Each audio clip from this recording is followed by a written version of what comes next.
again! It's over! He's done it again! Unbelievable! Oh, straight into the roof of the net. Nice one. Straight down the middle. So a good performance from both teams. Hi, you're watching Firstpost. I'm Rupha Ramani. Let's get started then.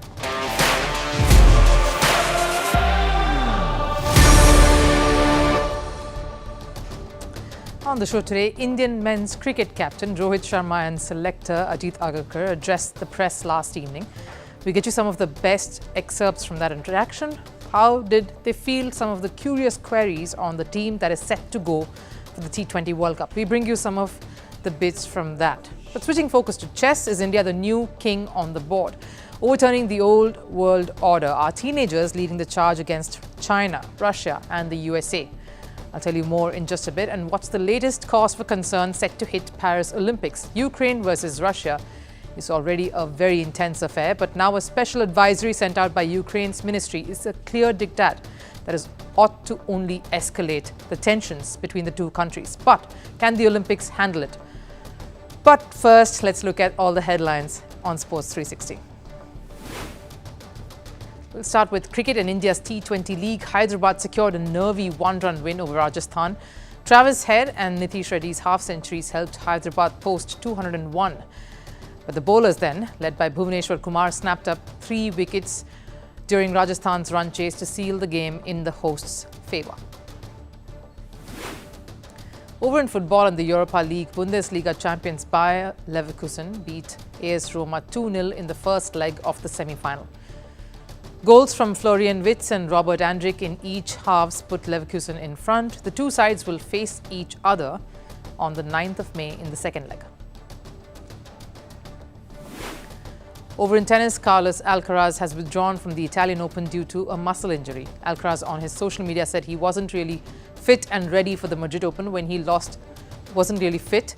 In fact, he lost in the quarterfinals at the Madrid Open. Earlier this year, Alcaraz had to withdraw from Barcelona Open as well as the Monte Carlo Masters due to a forehand injury. Over in the NBA, New York Knicks beat Philadelphia's 76ers 118-115 in NBA's first-round playoffs. Jalen Brunson led the Knicks with 41 points and 12 assists. With this victory, Knicks have secured the series 4-2 and have qualified for the second round. Knicks will face Indiana Pacers in the next round. And in badminton, India's title defense at the Thomas Cup ended in the quarterfinals. The men's team was defeated by host China 3-1. Top Indian shuttler Lakshya Sen recorded the only win. Curtains came down on the Indian women's shuttlers as well. India were knocked out of the Uber Cup quarterfinals by Japan. The Indian men's cricket squad is gearing up for the T20 World Cup. That's a month from now. In fact, skipper Rohit Sharma and chief selector Ajit Agarkar addressed the press last night. They were bombarded with the obvious questions around the selection and form of their vice-captain Hardik Pandya. Why have the board and captain shortchanged someone like Rinku Singh, the youngster who's performed really consistently for the national side in the past? Why pick 4 spinners even if 2 of them can bat deep? And what are their thoughts on Virat Kohli coming under the scanner? Listen in to how both countered the scrutinizing questions from the media.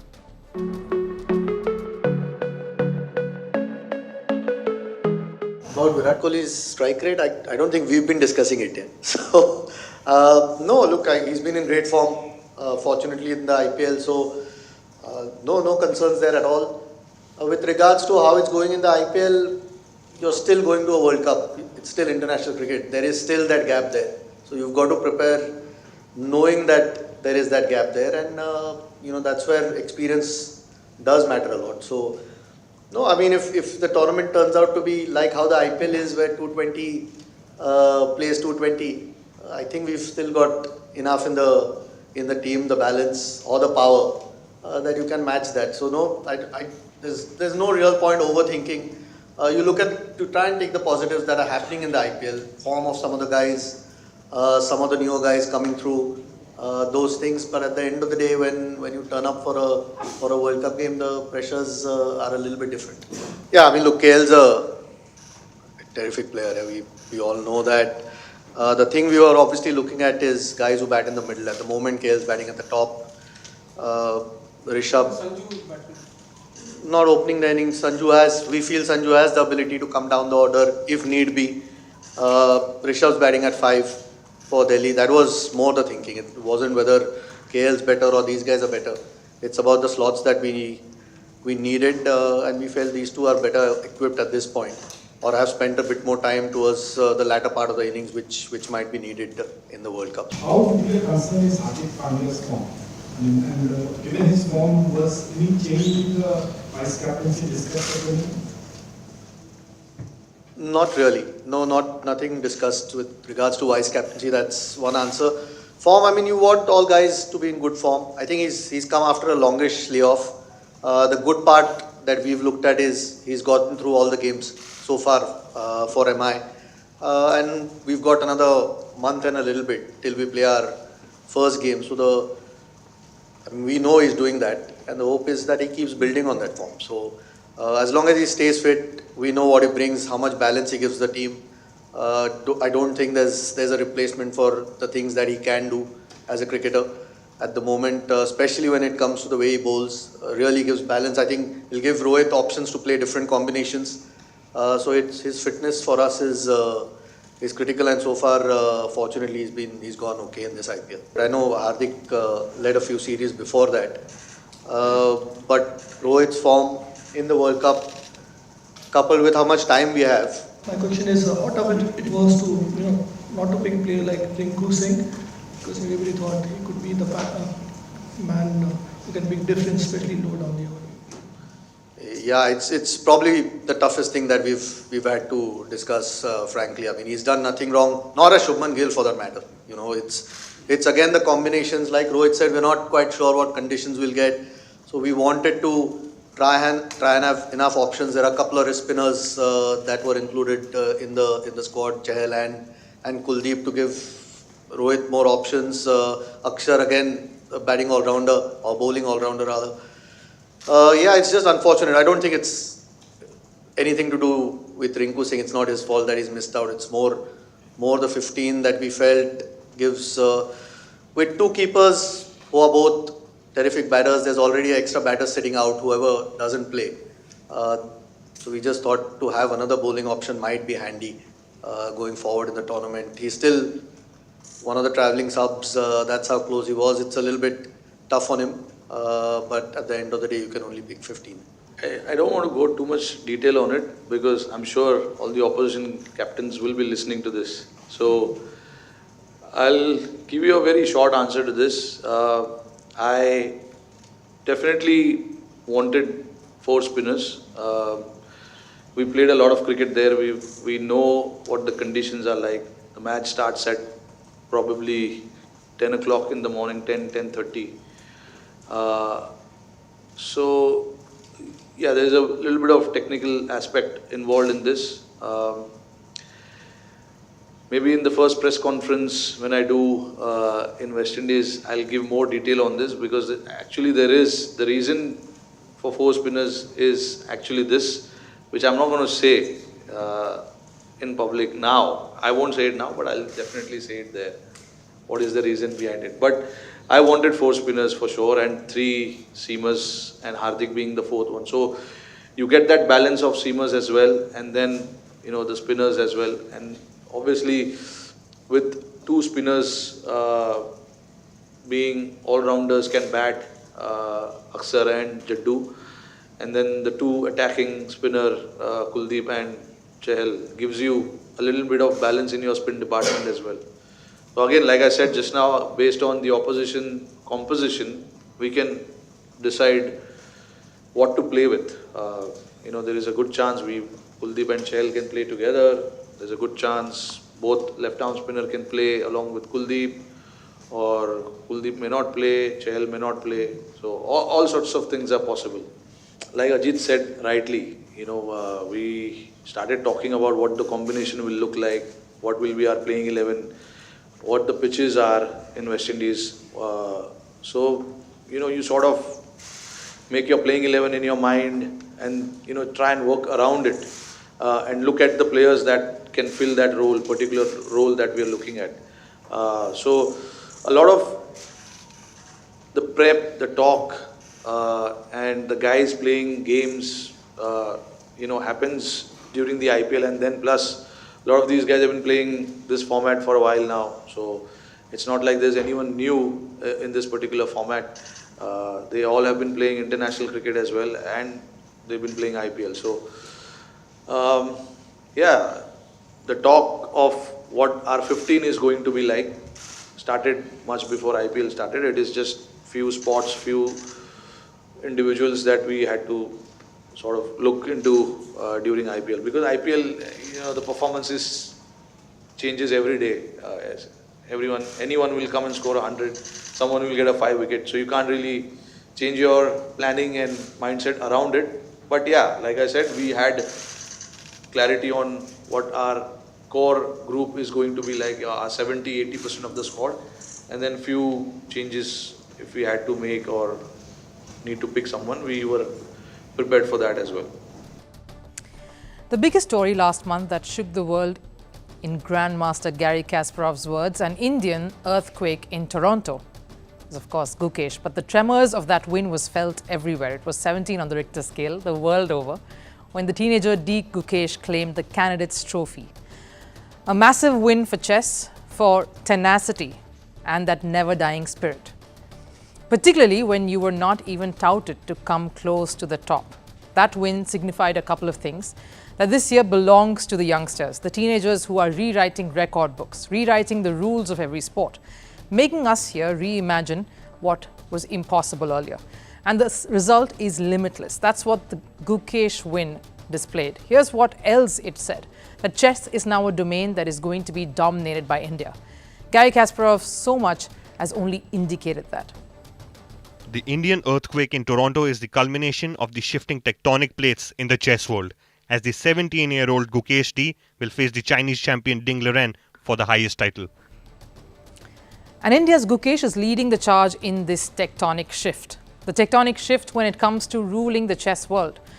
I'll tell you how I can substantiate that, and there's more than only Gukesh. Just yesterday, women chess player R Vaishali, Praggnanandha's sister, became a Grandmaster.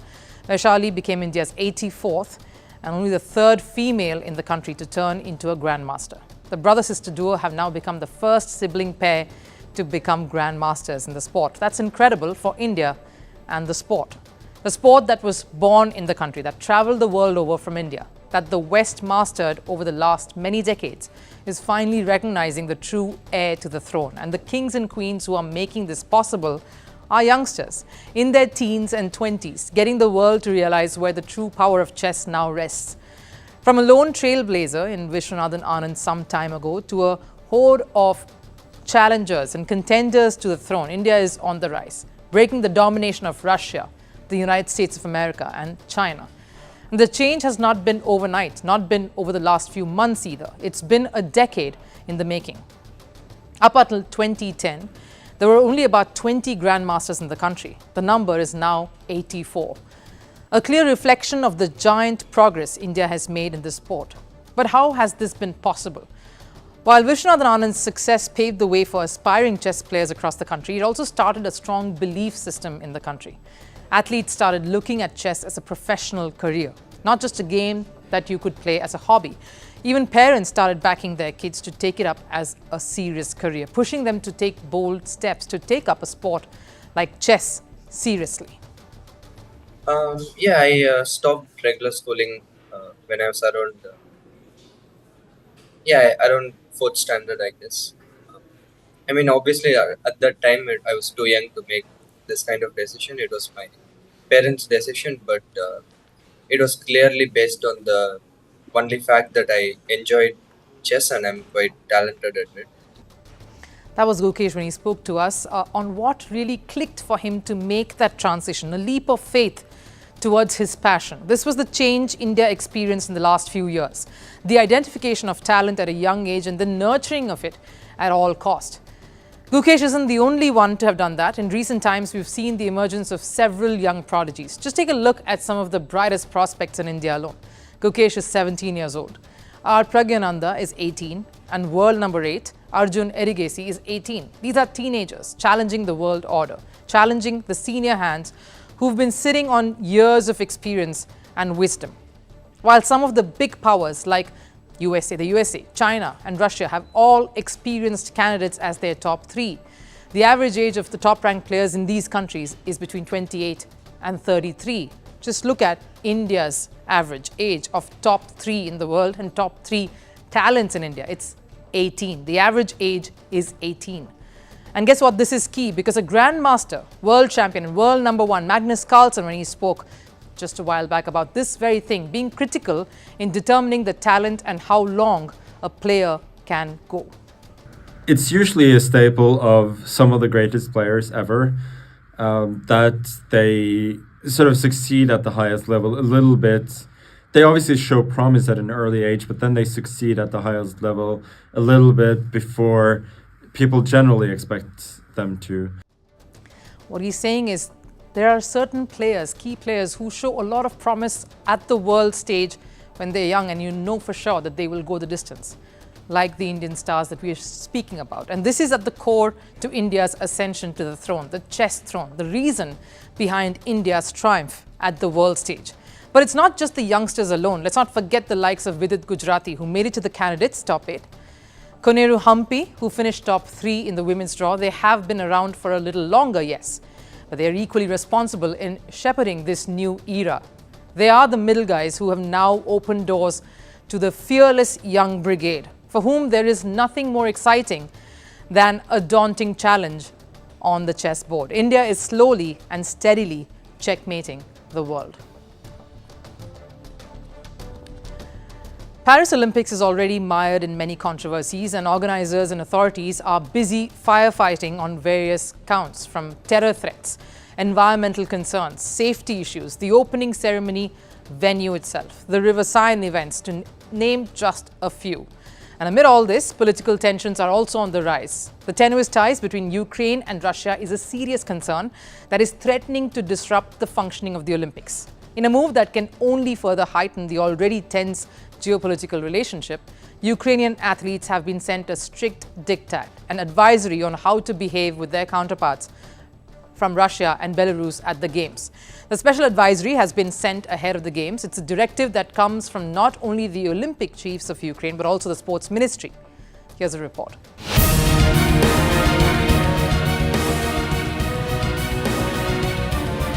Political ties between Russia and Ukraine have been strained for years now. In the latest turn of events post the war, authorities in Ukraine have sent an advisory to their athletes who are set to participate in the Paris Olympics.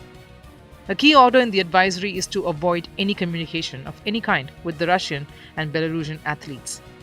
They are not to engage in conversations, interact, shake hands, or make any gesture towards the Russian athletes in particular, whether it's inside the Games village or during the matches. Ukraine's sports ministry has made the advisory sound like a call to action. They've encouraged their athletes to observe Russian athletes and report any violations of neutrality requirements. It's like keeping tabs on the enemy. This, of course, comes at the back of a severe backlash over Russian and Belarusian athletes being allowed to participate in the Games. While matters between Russia and Ukraine continue to escalate on the borders, the International Olympic Committee, or the IOC, are desperately trying to keep the peace in the Games. Despite all the criticism, the IOC had earlier taken the decision to allow Russians to participate, but under a neutral flag. Their medals won't be counted, nor would they be present during the opening ceremony. That comes as a big blow. But Ukraine, one of the major protesters to this IOC decision, has urged its athletes to keep an eye on their neighbors. It almost feels like war. This is only bound to create more friction between the two nations. The biggest sporting platform has often been used as a stage for political statements and threats. We've seen numerous instances in the past where political conflicts have played out on the Olympic stage, from boycotts to protests to controversial gestures. The 1956 Olympics in particular was boycott central. Many Western countries boycotted the Games because of Soviet Union's invasion in Hungary. China boycotted because of Taiwan's participation, a country that Beijing considered was illegal political entity. And the Arab nations of Egypt, Iraq and Lebanon boycotted over the joint British-Israel-French invasion of the Suez Canal. Ukraine too had threatened to boycott the Games after IOC allowed Russians and Belarusian athletes to participate. But ever since that decision, tensions have only risen. With the games less than 90 days away, the standoff between Russia and Ukraine is set to take center stage once again. The recommendations by the Ukrainian Sports Ministry also say that the Ukrainian athletes must avoid sharing photos or videos with Russian or Belarusian athletes. The anger and dissent is just as deeply ingrained in athletes as it is in political leaders. Last year, Olga Karlin, a Ukrainian fencer, refused to shake hands with Russia's Anna Smirnova. Despite Karlin winning the match, the International Fencing Federation disqualified Karlin and advanced Smirnova to the next round. Karlin wasn't worried about the result. For her, showing disrespect towards the opponent was more paramount. In another incident the same year, Ukrainian athlete Ivan Chuprinko refused to shake hands with his Iranian rival Amir Rizeh Mesfaroush. This was at a medal ceremony in a World Championship event. Chuprinko's dissent was in protest to Iran supplying arms to Russia. At the 2023 Australian Open, Lisya Surenko refused to shake hands after her fourth-round match against Belarus's Aryna Sabalenka. And not just at the Australian Open, the chapter continued in other competitions too. Ukraine's Anhelina Kalinina refused to shake hands with Veronika Kudermetova, her Russian opponent in the 2023 Rome Masters. Former world number 3 Ukrainian tennis player Elina Svitolina has time and again taken a stand against her Russian counterparts in this very matter. It started with the Ukrainian government that went to the meetings with the Russian government. They were against shaking hands because they're not sharing the same values, obviously, and what the Russians are doing to our country. We are Ukrainians, all united for one goal. I'm standing for my country, doing anything possible to support men and women who are right now in the front line, fighting for our land, our country. Can you imagine the guy or girl in the front line looking at me and I'm acting like nothing is happening? Given what has transpired in the past 1 year, the matter will not stop here. Ukraine's advisory is just the tipping point. Will Paris Olympics organizers be able to handle this at a larger scale? Because one misstep, a rude comment, or an ill-thought gesture could lead to something more catastrophic. And that's the last thing authorities want at a global event that stands for unity. Time for last serve. The Paris Olympics is just 90 days away. Teams are prepping for the mega event. The swimmers of a couple of the countries, Ukraine, France, are gearing up as well. Take a look.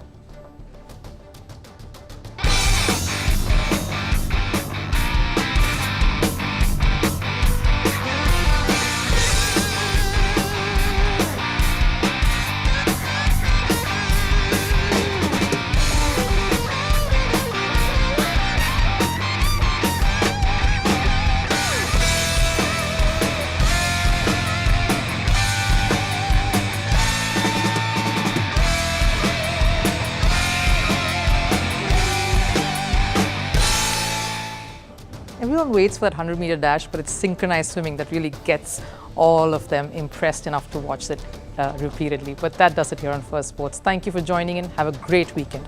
I'll see you again on Monday.